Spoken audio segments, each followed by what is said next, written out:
Warning, this podcast may contain bad language, files that I can't access, and random things going wrong, and also a part 2 of last week and content and language that some people may find offensive. Kind of a masturbates, but not really because I didn't put in the theme tune. Part 2, here we go. Why didn't you do the theme tune? I'll be honest, I want to re-record it. Oh, that's fair. Okay. You want me in it. Okay, I get it. Well, yeah, I didn't say that, did I? No. You didn't need to. Oh, okay. All right, let's actually do this. Welcome to Seesaw Podcast, the show, much like Microsoft giving you patches that may break your devices. We are back for a part dose, as alluded to at the beginning, about can't culture. And this one hopefully will be a bit more positive, have a little bit of feedback to go through as well. But before we kick off, it seems like a while since we've all been together. So, what's been going on, Selina? No, guess what? What? Been sofa shopping today. No way. Did you just buy a new one? Not for me, for my parents. I went with them for their house. Obviously, I needed to be involved in that because when I visit, which is quite often, I need to be comfortable. And I've discovered something quite amazing and gutted that I didn't get with my sofa. Go on. So, obviously, I've got a recliner, as I'm sure you remember. Obviously. No. As seen in episode 161 or something like that. A while back. But apparently, right, you can get this lumbar support as part of the recliner now. So it's like an extra button that so you press it and it's like pumps out and supports your back. And I'm gutted that I don't have that. You could just get a pillow. No, honestly. Yeah, but arguably you can get a poof and then put your feet on that. So we're talking Exactly, like random shite that a sofa doesn't necessarily need. Yeah. Exactly. Does this mean that you're getting rid of that one? That one is also going in the garden, or I'm sorry, the orangery with your old sofa, which I assume is still there. It's pronounced conservatory. That's true. It is. No, I don't think I can justify buying Are you just trying to make your own sofa shop, Selina? No, but I'm just in case people didn't know curiosity. about this. Like, I'm just sharing what I've learned today. I've also learned that you can get 4D sofas. So, like, it links to your TV, and when you're watching a film and like action happens, it'll like vibrate and squirt water on you and stuff like that. I mean, So you I can feel get part of the 4Ds on a action. sofa and it'll squirt water on you. Oh, Jesus Christ. Look, it's just saying it's a cheaper option. What you've just described is quality. Also, yes. But also, that is a fun idea. Not the orgy, the 4D TV. Well, both, I guess. Whatever. It sounds expensive and something you'd use probably once when someone comes over, but then not use yourself. Hey, people come over in my scenario as well. You can get speakers as well in your sofa, and it links to your Bluetooth, so you can play your music through your sofa. I've got that in my bed. Oh, see? So that I can put on the porno music. Rock DJ on loop. It's just me dancing and, taking off my clothes. And yeah, and then women slowly leaving. Talking of porn, right? Someone said on X the other day. Sorry. Go on. Genuinely. Someone said on X the other day, I'm going to try and call it X instead of Twitter. There's apparently at least one disabled porn star out there. Just saying. Well, there's going to be, isn't there? Well, I don't know. I assume this person had watched that content. I don't know anymore. Well, I saw a panorama, a couple of years ago, where there is a fetishism of being attracted to the disabled community. So if that's a thing, then there definitely is going to be disabled porn actors out there. Yeah. It was a weird panorama for the BBC to do. Don't recall that one. Cleaves considers his alternative career choices. What? How are you guys anyway? Yeah, good point. Good. I'm going to go next because I don't know where T's going to go with his. So I'm going to say that in Cleaves-based news, I have booked a holiday to Vietnam in November and Oh Hong my God, Kong. nice. I've just been So watching Race Across the World. This is my other thing. that's Anyway, Japan, though. no. They started in Series Japan, right? one. Yes, no, but series Oh, one that they go to Vietnam. I've watched series. Okay, so when I pressed play, I thought it was going to play the most current series, and I ended up watching series one. Now I'm on series two, and I will get to Japan eventually. But yeah, okay. Vietnam looks cool. Yeah. So I'm doing a couple of weeks in Japan. I'm doing a few days in Hong Kong. It's gonna be good. I might go over to Macau for a little bit because I hear it's the Vegas of Asia. China Principality. Yeah, I don't know what you want to call it. It's an economic region of China. It's China, but not China. Don't tell Macau Yeah. that. Portuguese, very Portuguese. Couldn't tell you. And then I also, because Vietnam sounded too good, also booked a weekend in Benidorm. Gotta. So I've got 3 nights of The spectrum of holiday. watered down, cheap piss beer, garbage fried trash food, and obliterating my self-esteem for 3 days. But at least then in November I got something to look forward to. Yeah.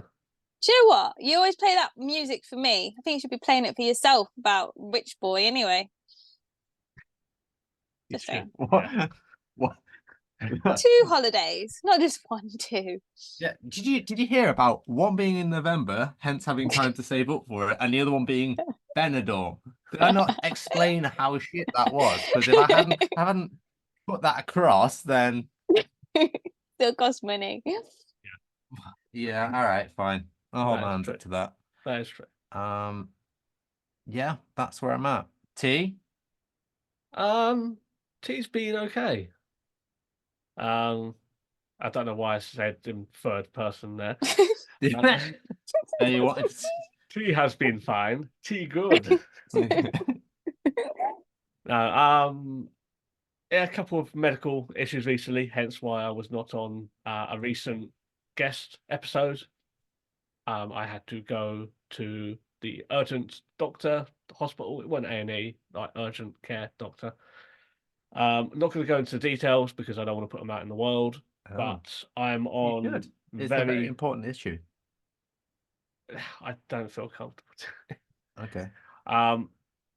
In any case, very strong antibiotics. And Cleaves, you're right, it's an important issue. Men above the age of 30, make sure you are regularly checking yourself. Because if something goes wrong, it can be a very, very, very bad time. So yeah, that's what I've been doing, and currently still running the course of antibiotics and a lot of pain management and stuff like that. So yeah, good fun for tea. So I'm on my Coke Zero today instead of the customary beer. It's funny that you didn't outright say it, but at the same time, everyone's pretty much got what you were saying. I'm really confused if I'm thinking the right thing or not, though. But to be quite honest, but we can discuss this outside pod. I'll clue Fair. I'll clue you in afterwards. I just don't want to Okay. go too much detail because I don't think it's. I've said enough. I've said enough for it to be raised as an important thing without going into the actual details of it. Check yourself before you wreck yourself. Yes, exactly. Okay. Okay, on to the topic of the week. So, last time around, we were speaking about can't culture, the idea that do disabled people, and we come from a very sort of like blind, vision impaired side of things because that's what we know. Are they a victim of upbringing and culture when it comes to not believing they can do certain things? Go back, listen to that episode, really good stuff in there. This week, we are going to look at the positive things. What actual things could be done to try and remove this or try and unwash the brains of these people? Yeah, if I just give a quick rundown, it was more the fact that over your life you are constantly being thrown these situations where people are telling that you can't do things to the point that you are almost believing that you can't do things. So from like a young age, maybe your parents telling you can't do things, then at school you can tell you people can't do things, maybe at college, university, there's certain things that you're avoiding from, and then at work, maybe there's certain things that you've been told that you can't do, and it all amalgamates this point where you just think, actually, I can't do that. Whereas it's not true. You probably can. It's just this whole brainwashing scenario. Yes. Well done. What? No, I think he summarized that well. Why are you being mean? No, no, No. no, I think he did a good job as well. I just Yeah. wanted No, to, no, yeah. I wanted to build Okay. that life journey, Okay. basically, of over time. This is why, genuinely, if you're having it from every angle all the time, almost subconsciously, then there's no wonder that you're going to think that you can't do things when you actually can. Physically, there's nothing stopping you. Yeah. Okay. That's very concise. I agree. So before we jump into the unwashing of the brains and other things that could be implemented, we did get a little bit of feedback on this topic. And this was through X/Twitter from Percy, who they have said that they liked the show, but they were a bit concerned that it was a bit one-sided to the extent of trying to group in all sort of disabled people as being in this boat. And that maybe, they said from their own experience, they've never known anyone disabled who's had this happen to them. Oh. I think it's a valid point, to be fair. I'm not sure it is. I'm just going to say I think it's spectrum wide. I don't think it's disability dependent. I think it's more person dependent. Yeah. Anyway, sorry, go on. Okay, I agree with you, but I think maybe the way that they've interpreted the episode was a bit more all disabled people feel like are affected by this in some way, which they probably are. Yeah, and we can go from our experience as well. And we all went to Royal National College for the Blind, and it wasn't until I went there personally that I saw how like the full force of what this current culture style can actually do. When you do see someone who is really being affected by it to the point where they struggle to dress themselves at the age of 18 years old and can't make a cup of tea, and they've never been expected to do that. So it is a spectrum, and I think a lot of disabled people will have this in some form. But I do understand what Percy brought up, that maybe we were a little bit on the side of this is a bit more widespread. They indicate that they don't know anyone who's had that. And I think on the extremes that we were saying, yes, maybe that's not the case, but this is a spectrum. And there will be more subtle versions of that.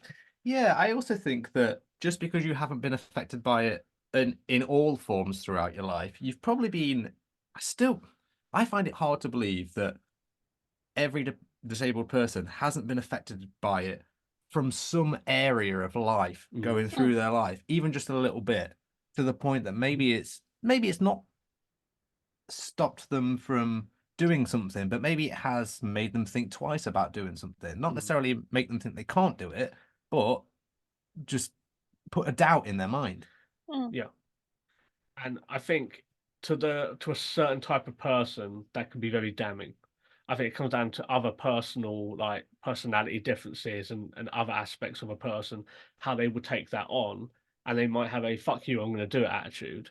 And others might have a "oh, okay, that's fine. Like I can, not do that." So that's the other side of it, where we're talking about like multiple aspects have to line up to see the extreme of this. And unfortunately, we have all seen the extreme of this, and it's quite difficult to watch, to be honest. And which is why we've done these episodes, to just put a bit of a spotlight on it, because it does happen. It absolutely does. It does. And well, firstly, Percy, thank you for listening to the show. However, I don't know. We don't know Percy's personal experiences. How many disabled people does he know? Is he disabled himself? We don't know that. And how will it depending on depending on oh gosh, depending on Percy how many are non-binary trans. Just so you are aware. Oh, they actually okay. Yes. Okay. Well, I don't know how many disabled people that they know, and how well do they know the disabled people that they do know? Have they had those conversations with them before about, has anyone ever tried to say that you can't do things? I think from my experience at school, like I shared a taxi with 2 or 3 people that also have cerebral palsy. And I say definitely for them as well, there was, certain things they were told that they wouldn't be able to do because of their disability. So my personal experience does spread wider than just visual impairment. Yeah. And I think that's absolutely fair. And it's like you said earlier, Cleves, it is a spectrum.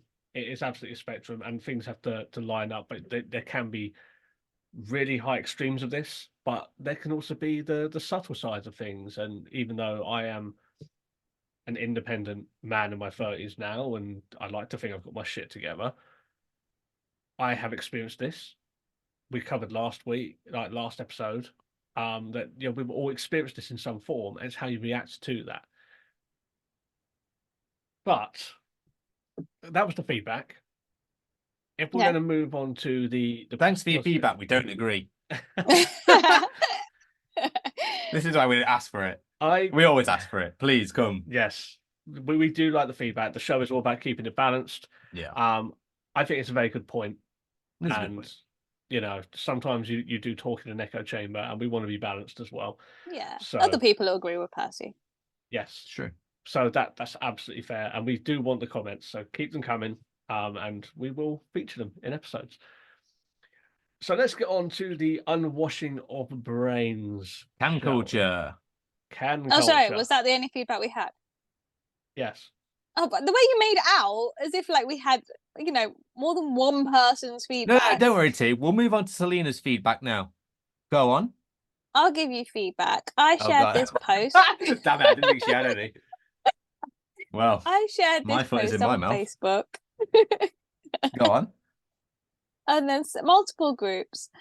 We had a few likes, which, I mean, I assume that means they like that, and agree with us regarding the can't culture. So I'm going to class that as feedback.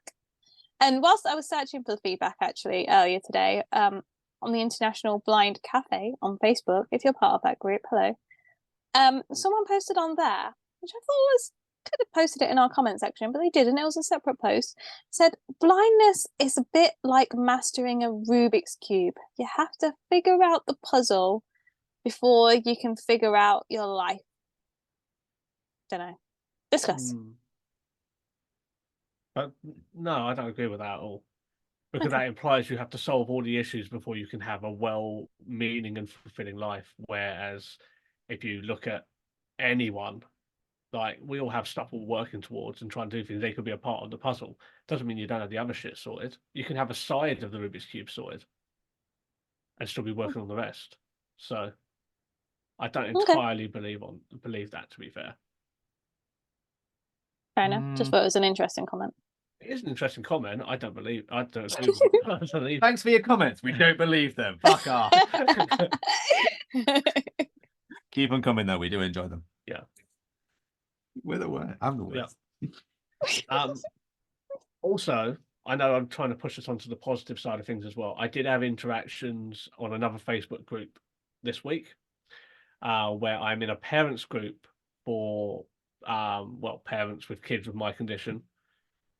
I don't have a child with my condition, but long story short, I was added to it, and I answered questions there quite a lot, just about general things from a grown-up perspective. And one person was getting quite understandably upset, where a GP basically said, your child will be bullied because of their disability. You need to mentally prepare for that and get. I think that's true. Confident. In my head, no, I'm going to see what T's saying first. But okay. I'm already on your side, so the GP basically was like, your kid will get bullied. Maybe build up some mental conditioning. Maybe get them some other friend groups and stuff like that, so school doesn't matter as much. Yeah. And then try and prepare them for that in other ways. Needs to say, a lot of the parents kicked off, basically saying that the GP should lose their license. They're wrong. How dare they say such a thing? The comment I put on there was, it's absolutely going to happen. You need to make peace with that and prepare yourself and your child for that will be the case at some point. And I said most children anyway are bullied at some point. So, you're just heightening the odds. And you can't be naive about this because when it happens, you're going to feel a lot worse if you don't prepare for it. People didn't like that comment. That Did they does want move your on. license being removed as Yes, well? my license to podcast. That does And move on begun. nicely, though. If we talk about this whole life cycle, parents are sort of the beginning of your life, right? hmm So they need to prepare you as a person who has a disability for, dare I say, the abled world. I'm sorry, disability social model. You've got to adapt a little bit to the abled world. Yeah. hmm So, in terms of can culture, maybe we should start there. If you think that your kid is going to get bullied because of their disability, and we've all kind of said here that it probably will happen in some form or another. It might not just be out and out, violence and name calling, but it might be, you might be left out of certain things, or Might even be their disability. yeah, It might be they have a big nose. You don't know. Kids bullied for anything. Might have last year's iPhone. True. I got bullied. Yeah, so did I. But we Do you know won't what go down that. they used to shout lamppost at me, Oh. like as if I was going to walk into one lamppost. That was their thing. Oh. We'll It's probably do a interesting. bullying episode at some point. That's a good one, yeah. But we'll continue with Cleaves' train of thought here because Sorry, we yeah, will carry on. derail again. Just edit that bit out. How do you, as a parent, try and make your kid the most abled possible for the abled world?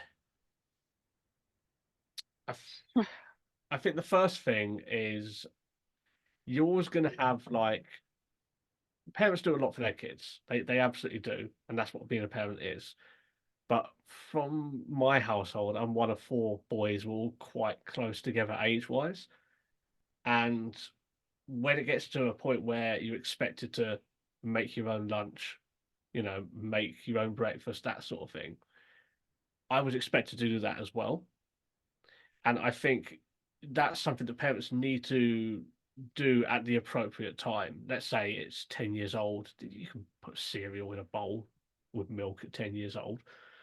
So maybe at that point, it's about just keeping to what other kids would be doing, like at that point, and maybe pushing them a little bit further, maybe getting them to do some other bits to look after themselves and just just give them a little bit more of a push. Maybe that other non-disabled kids wouldn't be doing necessarily, but it gives them a little bit more responsibility, a little bit more independence, and it's sort of turning it on its head of you can't do this to no, you're expected to do more.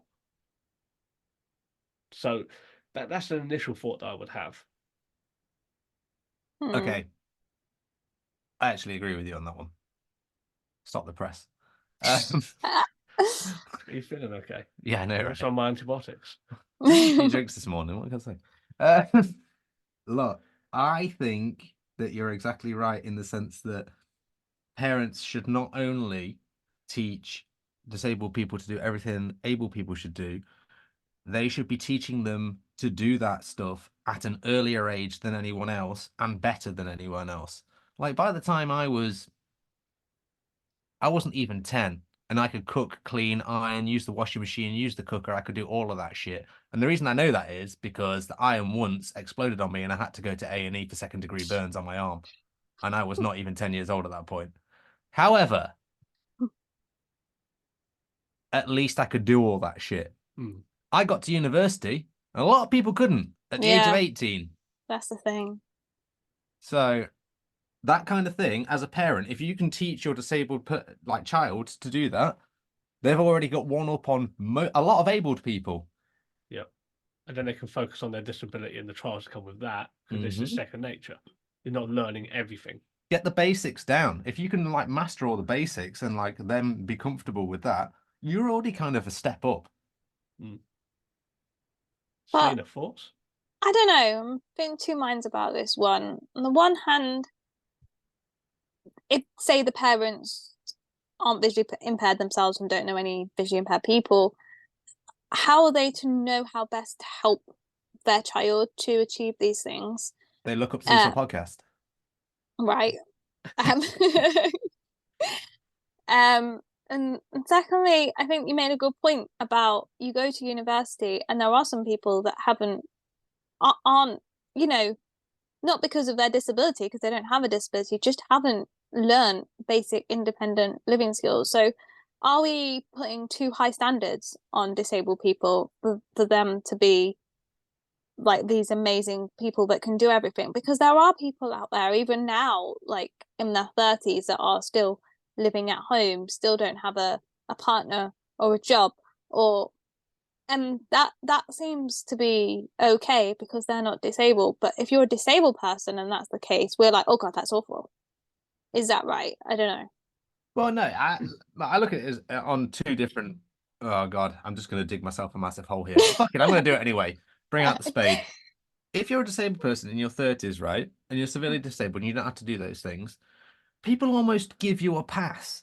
Mm. Like, oh, they're disabled, they can do those things. Whereas if you're in your 30s and you're fully abled and you can't do the basics, who's got respect for you? Well, okay. I'm not throwing that out. I'm going to literally say that I have no respect for you and I'll dig my own grave. I Mm. yeah, I think there is different standards there, and whether those standards are right or wrong is okay. Yeah, my bad.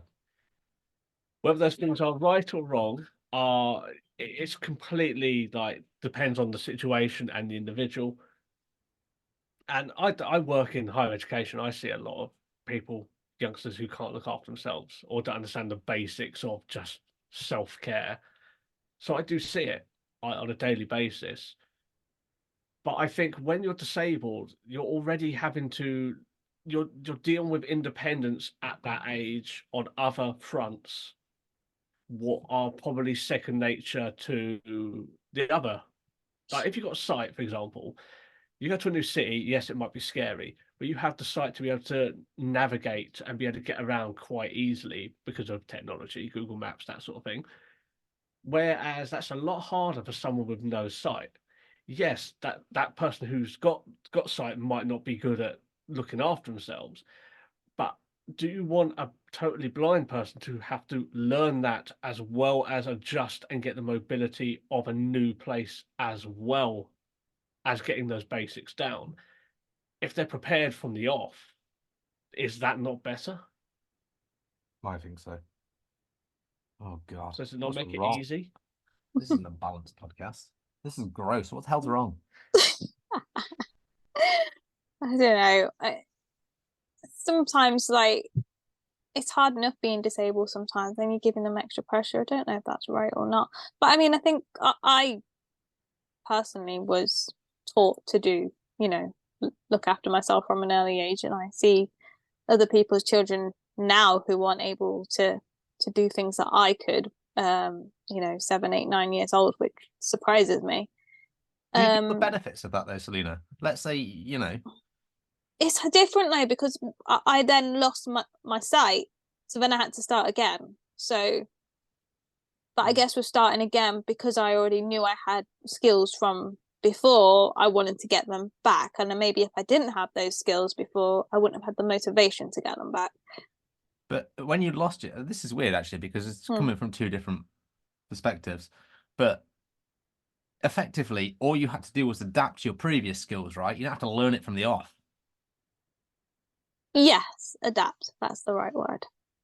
Yeah, I imagine if you have to learn it from scratch, it's going to take it's longer, hard. right? Yeah, Plus, when yeah, you're a kid, your brain's like a sponge. You pick up everything. yeah. Yeah. So much easier, and you don't realize that you're learning necessarily. It's Mm. just With, it's just yeah, happening. which is why I think it's probably the best time to do it. And if we're talking about the pressures of living, it's probably better to do it when you're young. I mean, what pressures have kids got? Not a lot. I Yeah. don't know. People argue about that these days. There's a lot of mental health we have to be aware of. Oh yeah. Um, Okay. Okay, that's fair. But I would debatably say that when you are out on your own, working, trying to get a house, start a family if that's your jam, there's a lot more pressure that comes there, and do you want to be learning this stuff at that point, or would you rather it when you have a 9 till 3:30 schooling and you got some homework in the evening? Yeah, I mean, my parents used to tell me I had to cook and clean and do that sort of stuff. That's how I had to get my pocket money, basically. They were like, Mm. look, you want to, they're basically like, here's your jobs. We'll teach you how to do them. Like, because I didn't know how to iron when I was like, I don't know, 8 years old. Do you know what I mean? I didn't know what was ironable and what wasn't. Don't iron, I don't know, polyester or something like that. But, Yeah. but Oh, Ben. you know what I mean? Like, it'll stick to the iron and ruin it or Yeah. whatever. But, Yeah. you know, your parents teach you the basics and away you go, right? Mm. And that was kind of my pocket money. Do these jobs, empty the oh god, I'm gonna be fucking Selena here. Empty the dishwasher. Yeah, no, rich boy growing up. How the mighty have fallen. Now I have to wash the pots with my hand. Like a poor man. Yeah, that sort of stuff. But on the bright side, it sets you up for life. And as a kid, if you just sort of taught it as you go along, you don't even realize that you're sort of learning it. It just is Mm. kind of like, oh, you can cook your own dinner now. Great. You know where the food is in the cupboard. Make sure it's healthy. Bon appetit, off you fuck. Yeah. Like, if anything, it benefits the parents because it's one Yeah. less thing they gotta do. But shouldn't you let kids be kids as well? Yeah, No, but I'm not saying talk that, about but like, slavery. it's just you just cook your own. Like, we're not talking like mass amounts of things, are we? We're just talking about how to learn to use a washing machine or a cooker or something like that. These are basic life skills. Mhm. I had to learn these because I was part of the Cub Scouts, so Oh, I yeah. had to learn this to get one of my badges. Get badges. Yeah. Yeah, boy. Oh yeah, I'm talking to Rainbow Leader over here. Brownies. Whatever. Shut up, Robin. See, at least remember my name. That's cute. So let's move on from the parenting side of things, like the childhood side. Skew. School. So yes, let's talk about school. I think this is probably going to be like hugely different to when we went to school. Lots of How things dare you? You make it changed. sound like we went to school 20 years ago. Yes. Ah. No, we finished school 20 years ago. That's even worse. You might have. I was still 15. Shut up. You're in the same year as me. Yeah, I was 15 as well. Did my GCSEs at 15. Okay, we're all in the same year. Yeah, This we is are. depressing. I'll cut all this bit out, don't we? So the first thing I will say is going off of one of our previous episodes about self-advocation. And I think that's a really important thing that you need to make. This kind of comes from the parents. Well, it does come from the parents, but they need to teach the kids that self-advocation is important. Like, you need to tell people what your needs are. You need to make sure that you're getting what you require within reason. Like, come on, like asking for a new bike and stuff like that. You know what I mean? There's reasonable things there. But self-advocation, I think, is such an important thing to teach from a young age, especially now where there's so many regulations, so many laws that it's wildly different to when we were going to school, where my support was, oh, we'll just put that worksheet into a photocopy and blow it up to A2. A3, like- wasn't it? A2 I used to have. Oh, Okay. even bigger. Yeah, Yeah, I say 3. it was embarrassing. Not a competition, No Selena. competition, God. come on. If anything, I just shrunk down to A5. Fuck off. So I think self-advocation, especially now, is a really important thing. And I mean, if you need a laptop, the council should be getting your laptop. The Oh my school should be God. Probably buying everyone it. in school's got a Yeah, laptop. they do. I know, you're definitely showing your age. Like, seriously, they No, all have but tablets and laptops. you're also assuming that lower-income families can afford that. Yeah, true. No, they have them at school, like standard, like in Yeah. the lessons. Everyone has access. They get the tablets out. Like, my brownies talk about it all the time. And if you need an additional abacus, then I'm sure they'll provide you with one. Yeah. Anyway, self-advocation, I think, is really important. And being taught how to do it properly, like not expecting the world, but what you need so that you can do the same as other people around you. I think that's the important thing, like making sure that there's a distinction between special treatment and what you actually need. And that has to be taught. All right. Have you got anything for school, Selina P, before I start? Go on, you go. I'll add. All right. School. Basically where you make your friends, right? Mm-hmm. By and large. So I would say if you have a disability, you need to be doing as much as the able shit as you possibly can. And it sounds really sad, but minimizing your disability. Look, and again, I will continue digging a deeper grave on this one.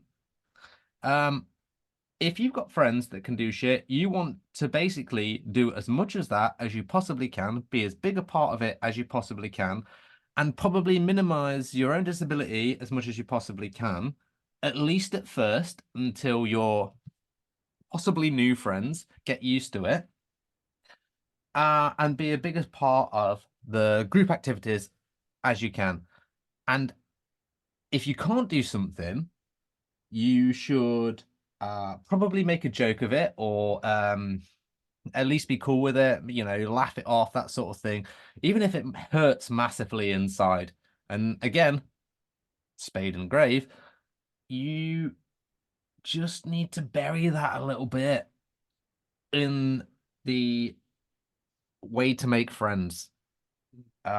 You can bring it out later, but in the initial phases, just try and, at least on the surface, maybe just try and be as able as possible. I think this is the thing, actually building on friends. I think I don't know about you guys, but as someone who can't see and you can't make that first move, you can't make that eye contact, you can't necessarily go up to someone, you're very much reliant on someone coming to you first and starting a conversation. But once you've got someone in your conversation, you need to know how to converse back. Don't let it all be one-sided. Think of something that you can ask them. People love talking about themselves, I should know. Ask them, like, oh, how did you find that lesson, if they've asked you that question, or what are you doing at the weekend, or it's no good expecting everybody to talk to you and pander to you because of you and your disability and your difficulties. Then when they realize, maybe you found a TV program that you have in common, and that they'll come back to you because they'll learn that you also have things in common, and you're therefore an interesting person, and therefore building a rapport. You don't have to be doing crazy things, like your friend like Cleaves might be suggesting. It could be as simple as something that you've both seen on Netflix. Good advice. It is good advice. I agree with both of you.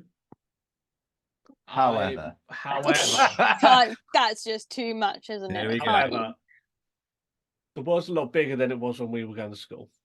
I don't know why you keep thinking the world's so different. My God.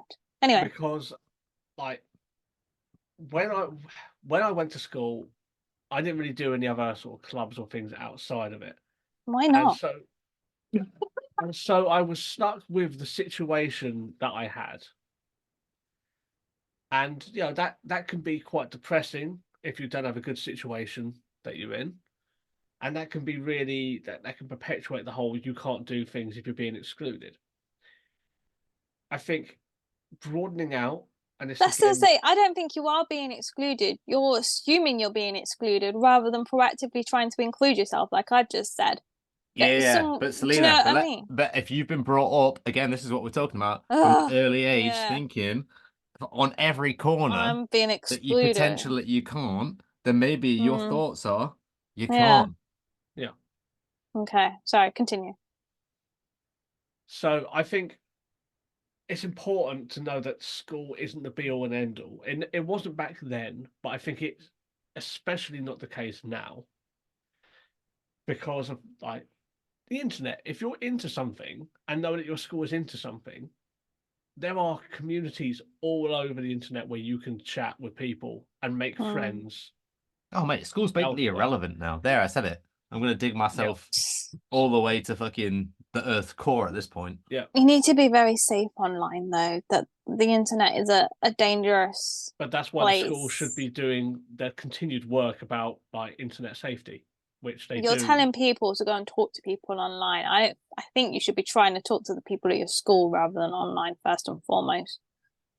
I'm just saying that there are good people out there. It's easy to get into the scary shit, but if you prepare the kids for like the right way to do things, then you can negate a lot of that. I And don't know. I think also having clubs and clubs outside of schools is something that really needs to be pushed. That's something that I did mention with the parents group that I'm in. I'll be honest to you, I ate about 6 clubs and I had enough. Yeah. Yeah, you did. Different But subject, go on. I think I mean, a lot of those opportunities weren't available to me growing up. And now I think it's a lot easier to get involved with that sort of stuff now. There's a lot of initiatives like of clubs being that they're more prevalent. They're more easy to get into. There's lots more on offer. And if you get friends through that, it's based on mutual interest as opposed to the obligation of being in a school. And then you can make friends and be good at good at what you want to do and be interested in what you want to be interested in without the social pressures that come with school. All I'm trying to say is there are other things other than school, so you're not dependent on necessarily fitting in. I think it's important to, but it's not so much of a thing. I don't think it matters as much. I don't speak to anyone I went to school with now, but you think it's your world when you're there, and some people come out of it with friends, some don't. But you make friends later in life, and I think that's important. And just being yourself, and just But I'm rambling now. here's what I'm saying. The skills that you build at an early age in terms of making those initial connections will Yeah. probably come with you in later life. And it's even if you are really is it intrinsic? What the fuck is the word? Introvert? Introvert, thank you. You just kind of got to step outside your comfort zone. Hmm. And at least for the initial contact, be a little bit extrovert. And, like you say, Selena, if someone's talking to you, try and make common ground with them. Or it's, or if you can make the initial contact, then possibly I'm just going to say just minimize your disability a little bit on the initial contacts until you start to build up a rapport with people. You'd basically need to work out your own way of doing things, but you do need to find a way to build rapports with people from the off. Yeah. And that I think that starts at school with friends. It's possibly easier now than it was because, like T said, the world's a huge place. You've got the internet, and you can chat online with people and things like that. You're not screwed with MSN Messenger or that sort of thing. And you don't have to physically go out to clubs or whatever. You can just, I don't know, fucking play D&D online or something. Yeah. But you still need to make that sort of initial connection with people, and that does take a bit of practice.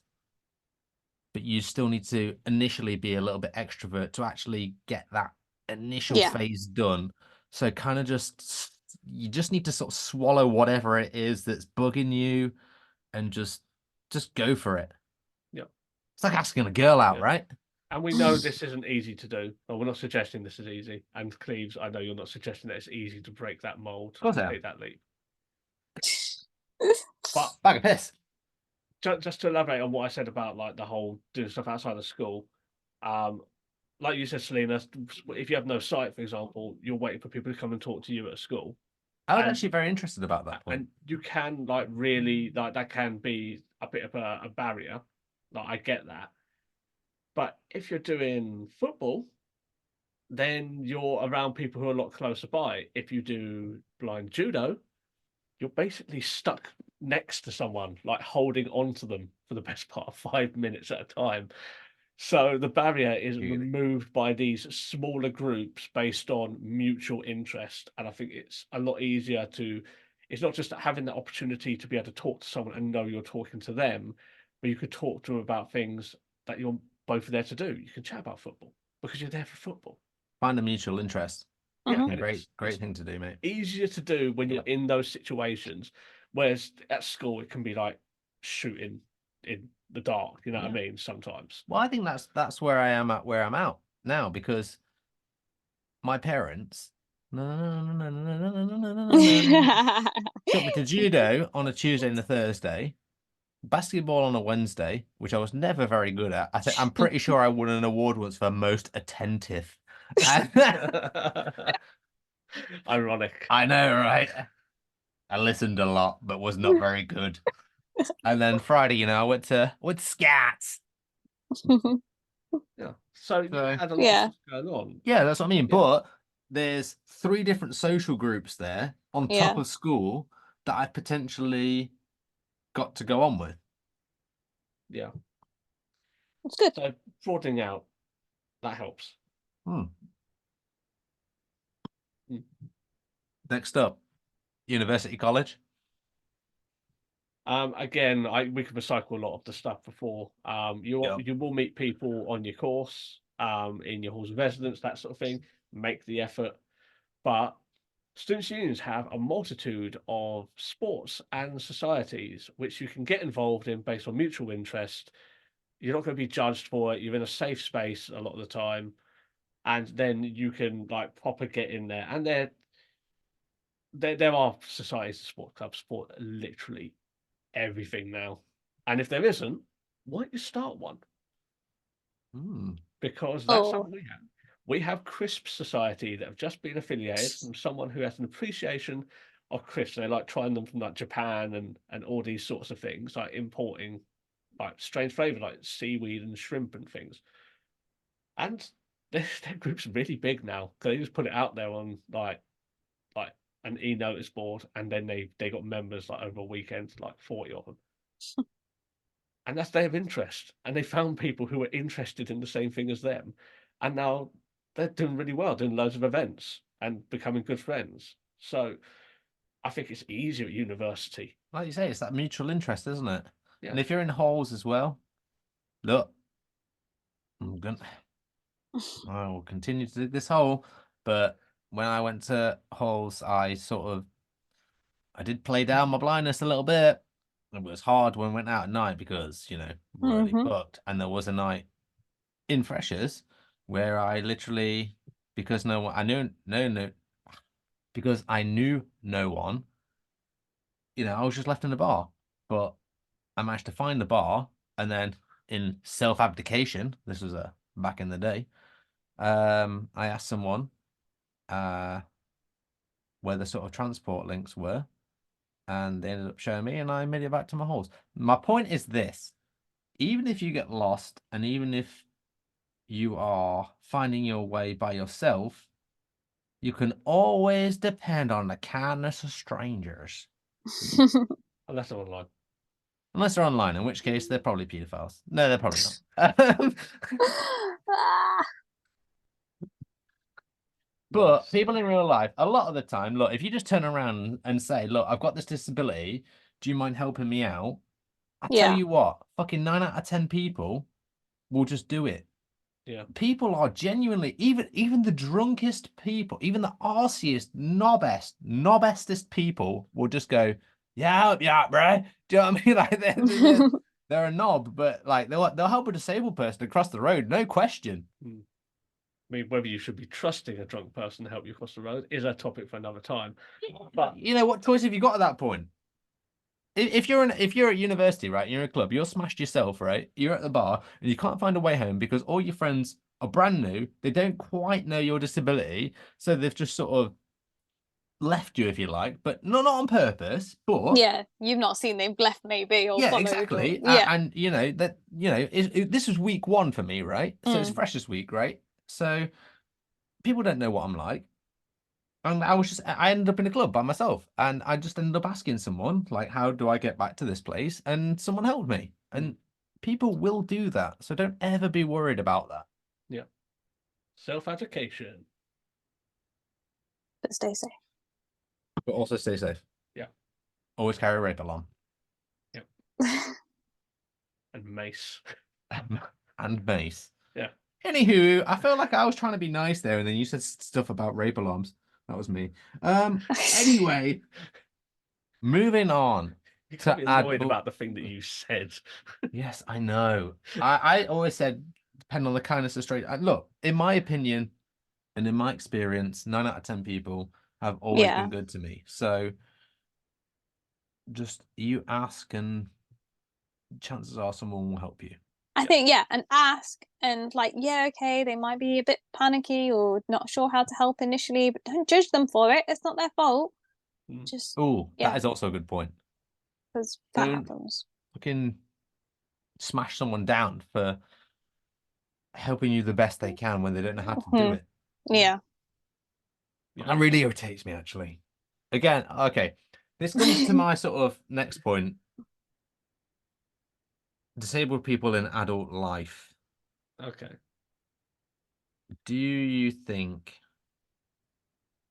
that if you've gone through all this shit in your younger life, you've potentially become a person that can't do things in adult life, and this maybe has made you a little bitter? And we've Mhm. done a full episode on bitterness. Mhm. Yes. Good night, everybody.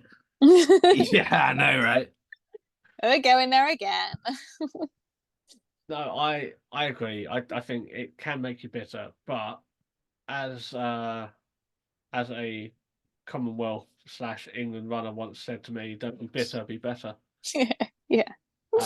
So It's a common internet phrase. yeah, but I had it directly said to me. What were you doing? Well, we don't need to go into that. I was eating lemons. Okay. So no, I think you've just got to be better. Life is a journey. Life is a roller coaster. You just got to ride it. Yeah, Mhm. and You know, I'm really just doing fucking Rhoda Keating references. All right, fine. you just need to That's get all right. better with time. Just carry on. I just need Yeah. to take a minute for that. Yeah. You're always, Me. always developing. Like when people get to being adults, they sometimes think that they have completed the journey of being a well-rounded person.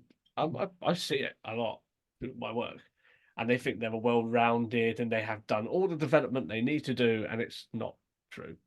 You can still learn. You can still get better, whatever age you are. And Take responsibility. I think that's the yes, thing, isn't it? Doesn't it's Okay, that's next on my list. You do your, yeah. you do you, Selina P. Go. Okay. Take responsibility for your actions.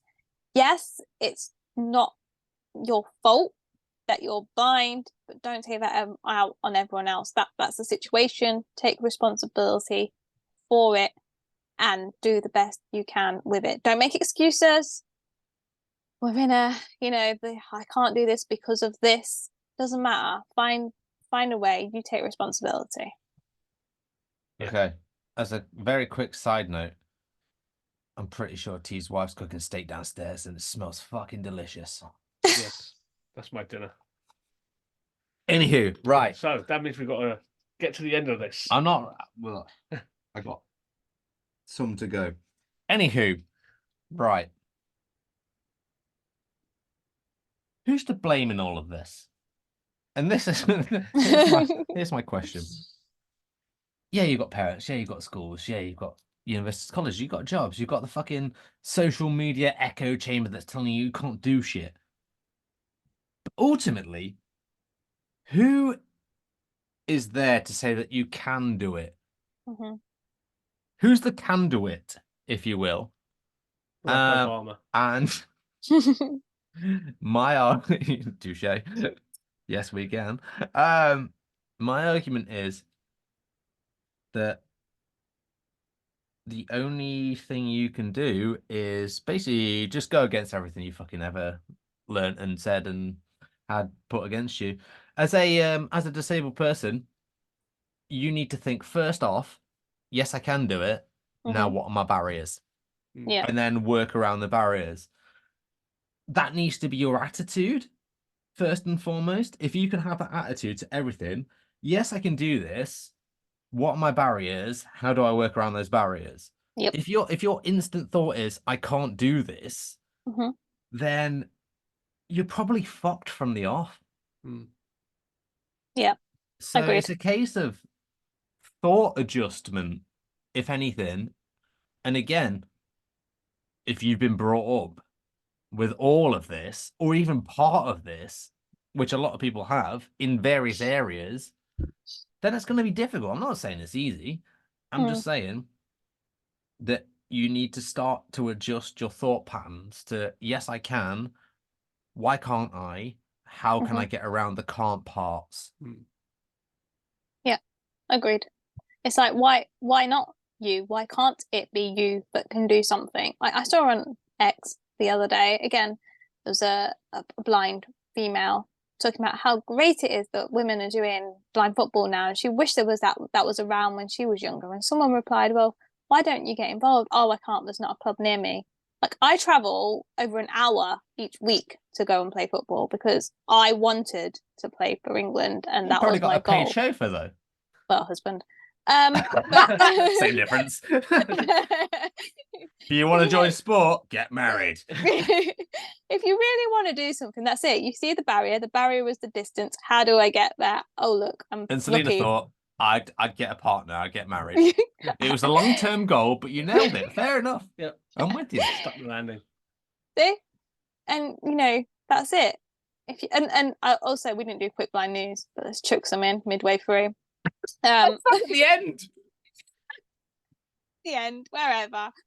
That the first blind ambassador for the UK is going to Slovenia soon to be posted, and you know, there you go.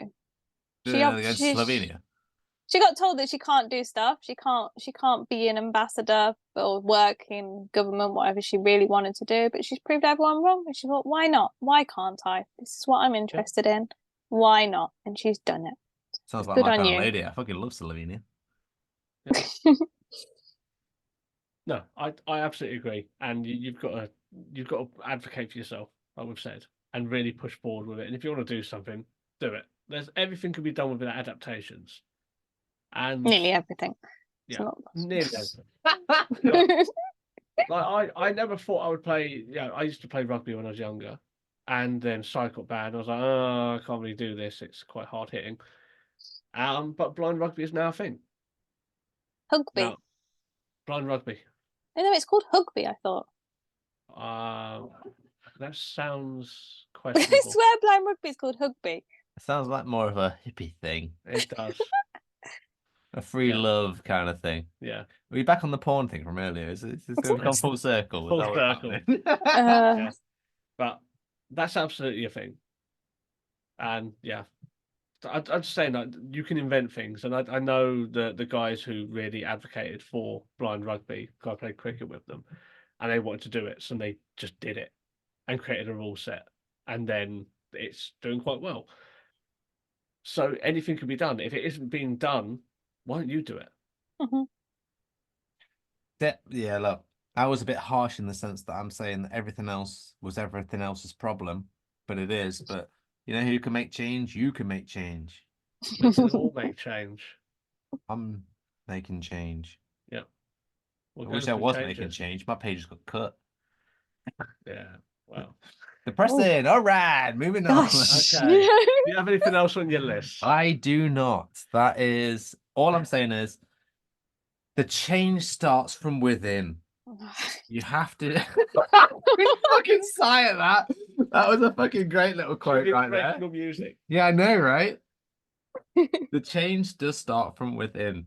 You have to realize that it is the world that's against you. The social model is correct in a way, in the sense that the world is for abled people, but you need to adapt to said abled world, and you can do it.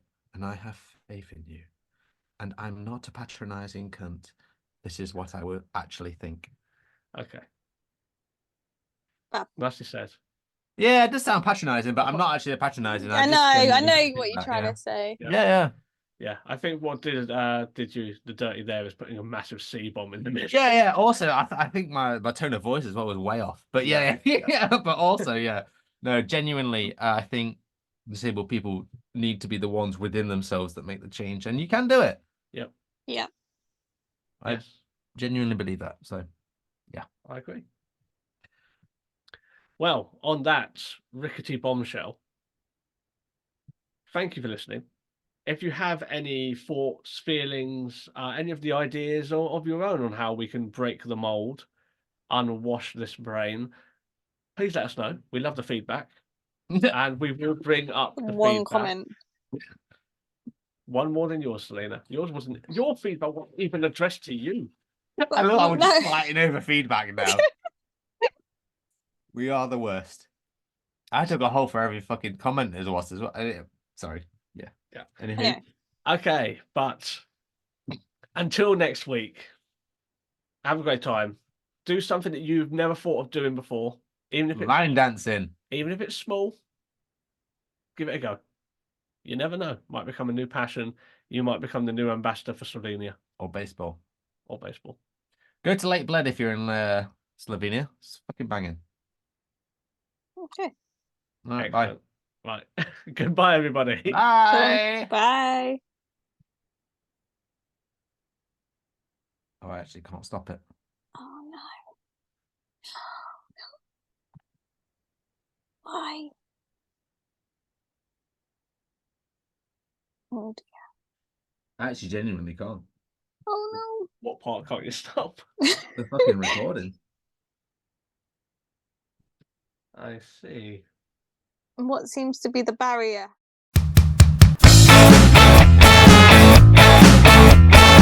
Thank you for listening to Seesaw Podcast. Your feedback and comments mean a lot to us, so if you'd like to get in touch, you can do so in the following ways.